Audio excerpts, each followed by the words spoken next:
Shiva Purana episode 2 అహంకారానికి శివుని సమాధానం.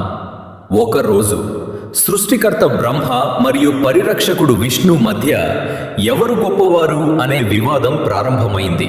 ఇద్దరూ తమ శక్తిని గొప్పగా చెప్పుకుంటూ తమనే సర్వోన్నతుడు అని భావించారు. అప్పుడు అకస్మాత్తుగా ఆకాశాన్ని చీల్చుకుంటూ ఒక భారీ అగ్నిస్తంభం జ్యోతిర్లింగం ప్రత్యక్షమైంది. అది అంత ఎత్తుగా ఉంది, దాని ఆది ఎక్కడో అంతం ఎక్కడో తెలీదు. బ్రహ్మ అన్నాడు, నేను పైకి వెళ్ళి దీని ఆరంభం తెలుసుకుంటాను. విష్ణు అన్నాడు, నేను కిందికి వెళ్ళి దీని అంతం తెలుసుకుంటాను. 1000 సంవత్సరాలు వెతికినా ఇద్దరికీ ఆ అగ్నిస్తంభానికి ఆది అంతం కనిపించలేదు. అప్పుడు వారికి తెలిసింది, ఇది సాధారణం కాదు, ఇది పరమశివుడి అనంత మహిమ.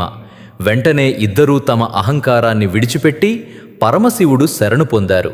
శ్లోకం లింగోద్భవం మహాదేవం జ్యోతిరూపం సనాతనం అనాది మధ్య అంతంచ శివం వందే జగద్గురుం. అర్థం: ఆది మధ్య అంతం లేని జ్యోతిస్వరూపుడైన మహాదేవుణ్ణి నమస్కరిస్తున్నాను. ఈరోజు సందేశం: అహంకారం ఎంత ఉన్నా దైవం ముందు అది చిన్నదే. నిజమైన గొప్పతనం సమానం వినయం. కామెంట్లో రాయండి. Hara Hara Mahadeva. Follow Sudarshan Ram studio share చేసి శివుని ఆశీస్సులు పొందండి.